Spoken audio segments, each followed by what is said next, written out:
یقیناً اس میں جناب اس میں کسی کو شک نہیں ہونا چاہیے کہ آصف علی زرداری بہت زیرک سیاستدان ہیں، اور یہی ان کی سیاسی موو ہے کہ آج جناب آصف علی زرداری کے حوالے سے نواز شریف کہنے پہ مجبور ہیں کہ وہ ان کا دل سے احترام کرتے ہیں، ان کی قدر کر رہے ہیں، ان کے گھر پہنچ رہے ہیں، شہباز شریف جھک کے ان سے مل رہے ہیں، ان کی قدر و قیمت کا باقاعدہ اظہار کر رہے ہیں۔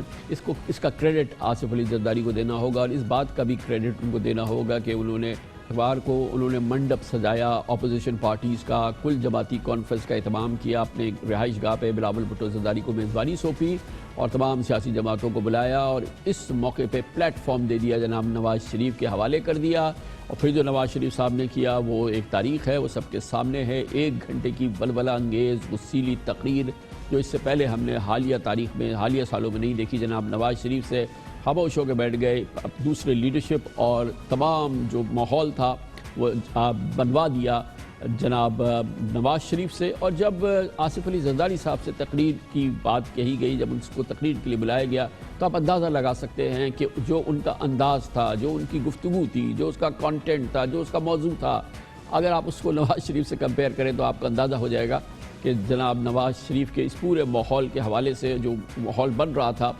آصف علی زرداری کتنے خوش تھے اور اس کو کتنا انجوائے کر رہے تھے۔ ان کی تقریر سے اندازہ لگائیے کہ ان کے جذبات اور جناب نواز شریف کے جذبات میں زمین اور آسمان کا فرق تھا۔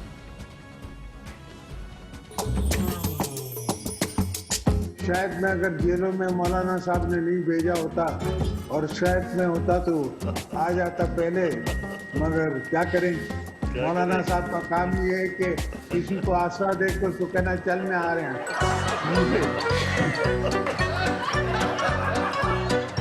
جیسے پیسی کے بعد پہلا بندہ میں ہی جیل میں ہوں گا، مگر مولانا صاحب سے ریکویسٹ ہے کبھی ملاقات پہ تو آئیے گا۔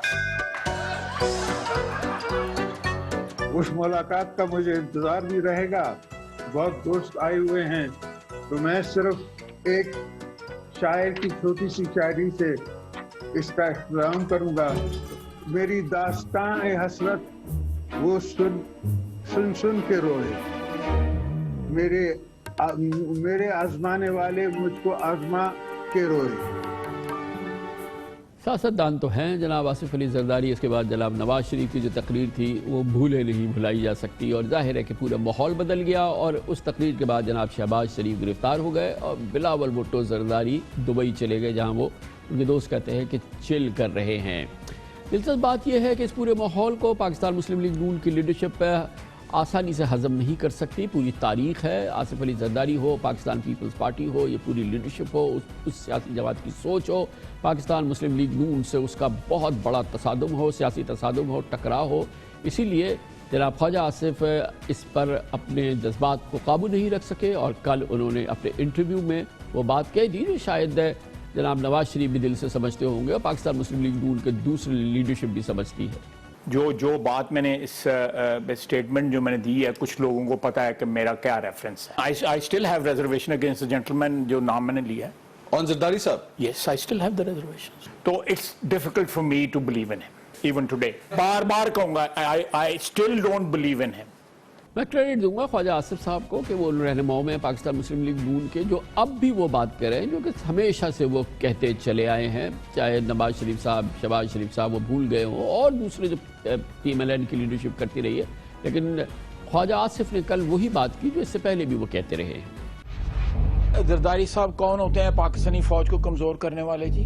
اور وہ کون ہوتے ہیں پاکستانی فوج کو ہوشیار کہنے والے جی؟ کیا ریلیونس بنتی ہے؟ کم از کم ان کو اپنے رتبے کا خیال کہ اس ملک کے 5 سال وہ صدر رہے ہیں۔ ہمیں جو ماضی کا تجربہ ہے اس کے بعد صدر صاحب کے ساتھ بات چیت کرنا یا ان کی بات پہ اعتبار کرنا جو ہے وہ سیاسی طور پہ بھی اور ملک کے لیے دونوں کے لیے نقصان دہ ہے۔ زرداری صاحب پرسوں جو ہے وہ اسلام آباد آئے ہوئے تھے اور ذوالفقار علی بھٹو شہید اور بے نظیر بھٹو شہید کی پارٹی کو تباہ کر کے اس کا جشن منا رہے تھے، اور اس جشن کے اوپر ڈانس کر رہے تھے، ناچ رہے تھے کہ میں نے ایک وفاقی پارٹی بھٹو خاندان کی پارٹی جو حالت انہوں نے پارٹی کی کر دی ہے اس کے اوپر جشن تو نہیں منانا چاہیے، خیال کو فاتحہ درود کرنا چاہیے تھا۔ آصف زرداری کو بینیفٹ نہیں پہنچانا چاہیے تھا۔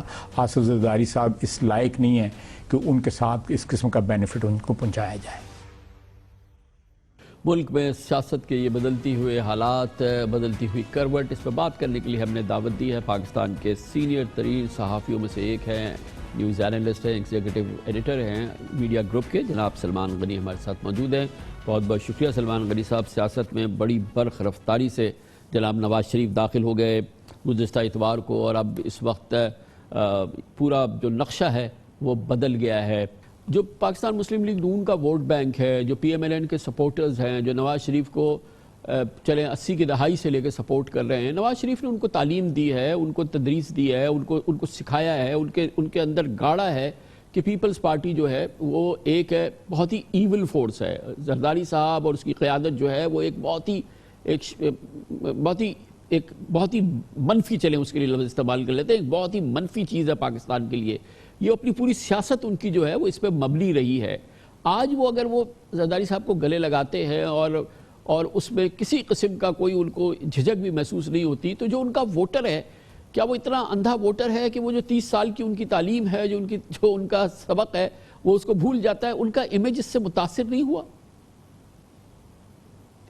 دیکھیں کامران صاحب، یہ بڑا آپ کا ویلڈ کویسچن ہے۔ بات یہ ہے کہ وہ جو کہا جاتا ہے کہ دشمن کا دشمن بھی دوست ہوتا ہے، یہ کریڈٹ تو پھر پاکستان حکومت کو دیا جائے جنہوں نے at a time Peoples Party, Pakistan Muslim League Noon اور مولانا فضل الرحمان سب کو ٹارگٹ کر کے ایک جگہ پہ لا کھڑا کیا ہے۔ اس پہ کوئی دو آرا نہیں کہ آصف زرداری صاحب کے حوالے سے، پاکستان پیپلز پارٹی کے حوالے سے، مسلم لیگ نون کے اندر ریزرویشن موجود ہے، اور خود شریف قیادت کے حوالے سے پیپلز پارٹی کے اندر بھی ریزرویشن موجود ہے۔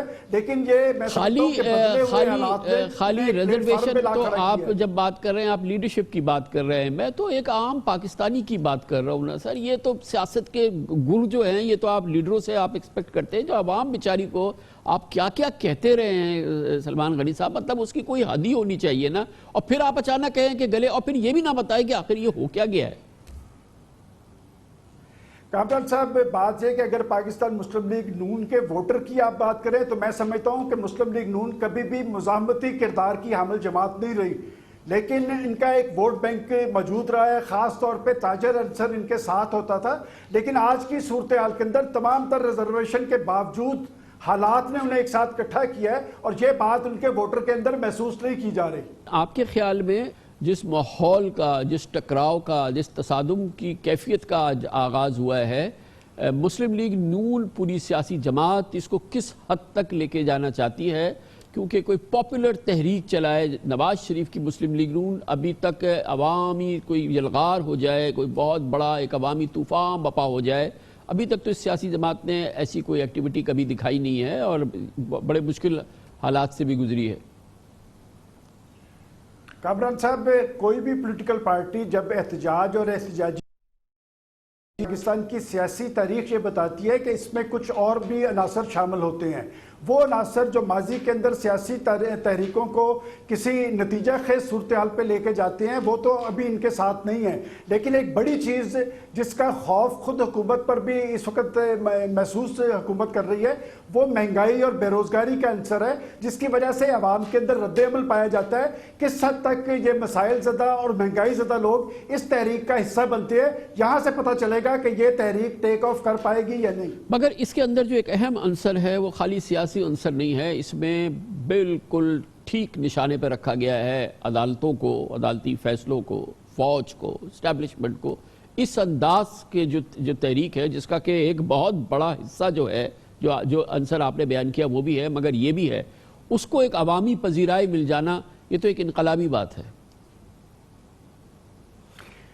خان صاحب، آپ جس بات کی نشاندہی کر رہے ہیں وہ ایک تاثر ضرور ہے، لیکن میں سمجھتا ہوں کہ پاکستان کے اندر اگر زمینی حقائق کا جائزہ لیا جائے تو پاکستان کے لوگوں کو جو توقعات تھی عمران خان صاحب کی حکومت سے وہ پوری نہیں اتری، اور یہی وجہ ہے کہ لوگوں کے اندر ایک رد عمل موجود ہے۔ جہاں تک کہ نواز شریف صاحب کے موقف کی بات ہے، اس حوالے سے ایک تشویشناک امر ضرور ہے لوگوں کے اندر کہ آخر کیا وجہ ہے کہ ماضی کے اندر پاکستان کے اندر حکومت اور اپوزیشن لڑتی نظر آتی تھی، ان کے اندر محاذرائی ہوتی تھی، تناؤ ہوتا تھا، لیکن ثالث کا کردار پاکستان کی اسٹیبلشمنٹ ادا کرتی تھی۔ اب چونکہ انہوں نے پاکستان کی اسٹیبلشمنٹ کو ٹارگٹ کیا ہے، لہٰذا مجھے یہ خطرہ جو ہے لاحق ہے کہ کیا